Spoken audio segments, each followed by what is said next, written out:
Hi guys, so today I want to talk to you about overeating, I guess we'd call it, and essentially all the times when you consume calories that you don't really need to, and the various reasons that might lead to that. Because obviously, your intention for weight loss, if that's your goal, is normally pretty strong to keep you on track. And you probably cut out a lot of the stuff you shouldn't have. But it's also important to look at all of the times and occasions when perhaps you will overeat. So just to define overeat again in this context is, anytime you're consuming calories that actually your body doesn't need for fuel. Okay, so we're consuming more calories than your body needs fuel wise, and you're eating at a time when you just don't need to be. Okay, you haven't got any energy that you need to take on board. Your muscles have got plenty of energy available to them. There's plenty of stored fat in your fat cells, so that you don't need to be eating right now. So, what are the occasions and what lead us to overeating? And therefore, we can start to address it. I've covered the one with you a lot, which is eating too quickly. So, when you eat too quickly, the signal to your brain to tell you that you're satisfied is slower than the amount that you're consuming, if that makes sense. Okay, so you've got to consume food at a slower rate than the signals are going to the brain, and that will then make sure you stop overeating. So that's the first one. So make sure that you are taking more time to eat food. Okay. Other occasions where we would overeat. So it tends to be drinking calories. Okay, so most of the calories that we drink tend to be empty calories, and quite often, even if we're not feeling hungry, we can have a drink. For example, if you're thirsty, but you go for a calorific drink to satisfy your thirst, that's just an occasion where, if that's something that you do on a regular basis, you're really going to struggle to lose weight, because all you should be having to quench your thirst is water. Anything where you're having calories that your body doesn't actually need is going to make life much harder for you. Okay, are we consuming calories through liquids that actually is easier to intake than if it was in food? Now, that doesn't mean, never have a drink, never have a glass of wine or whatever. It doesn't mean that, but it just means understand, that if you're having an orange juice, for example, because you're thirsty, or an apple juice because you're thirsty, rather than a water, you're making life harder for yourself, because this is the window where you're over consuming calories that you basically don't need. Okay, so that's a big one. Emotional. So often we kind of say when we're irritable, when we're angry, when we're bored, they would be the times when we would tend to reach for something to eat. Maybe it's just to keep us occupied, maybe it's comfort food, maybe it's to take our mind off it, etc., etc. Really, the secret to this is to start to understand it and to recognize it. So if you're at the cupboard or at the fridge, or even if you get to the point where you're about to put something in your mouth, you stop and you think, do I really need this right now? Okay, is this serving me? Is this going to make me feel good? Okay, and for how long is it going to make me feel good versus how long it's going to make me feel bad? Because if it makes you feel good for a couple of minutes and then you have an evening of guilt, then, is it really worth it? So we've just got to become aware, and awareness is the word really with this, guys. It's just become aware of it, and then start to address it and start to think, okay, actually, do I really need this right now?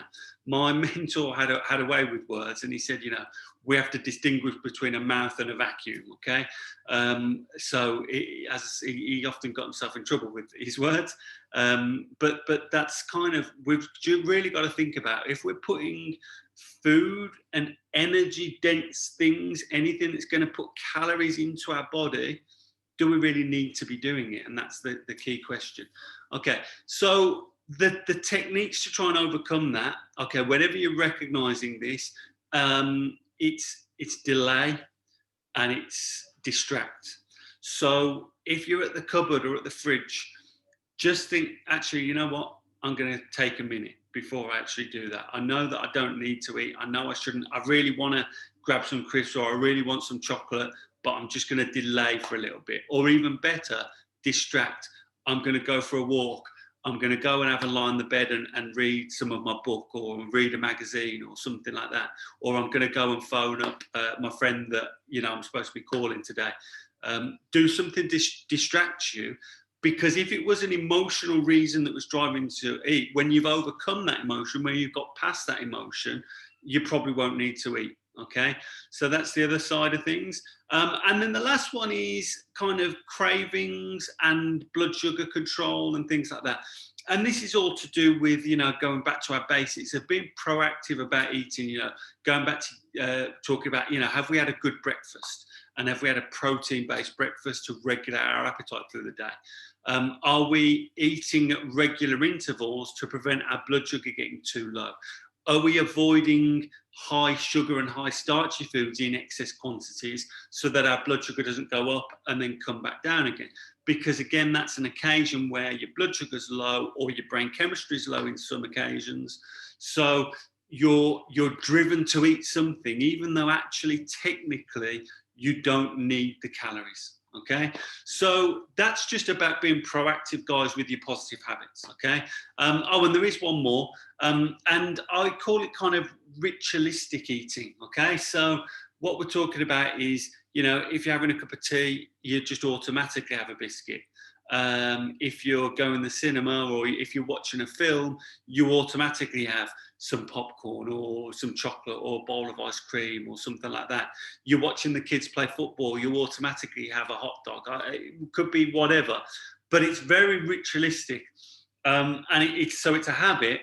And again, it isn't serving you. It's not going to work. It's just not going to work. If you're doing something on a regular basis, just out of routine and habit and ritual, it's not going to work for you to keep doing it. So we need to address it. So first thing again is recognizing it, and then it's kind of like, okay, is there an alternative? I do remember one time I went to the cinema with my girlfriend at the time, and they wouldn't let me take a bag of nuts in the cinema. They insisted that I bought snacks from the kiosk. So eventually we had a little bit of a row. They wanted me to leave my nuts with them and collect them at the end. And in the end, we ended up missing the start of the film, so we went home. I don't think I was flavour of the month, but just an example, that was at the time. I knew that I had a routine of being at the cinema and snacking, so I just took something healthier. Okay, and that's the thing that we're trying to get at here.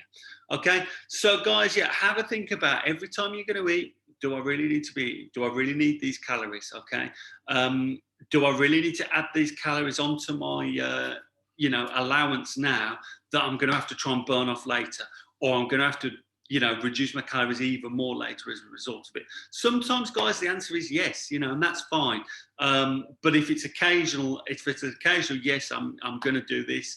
I'm going to treat myself occasionally. That's fine. But if it's regularly, that's when it's not going to work. So just tune into, guys, when you're eating or when you're driven to eat something, is it for the right reasons? Okay. And if it's not for the right reasons, what can we do to overcome?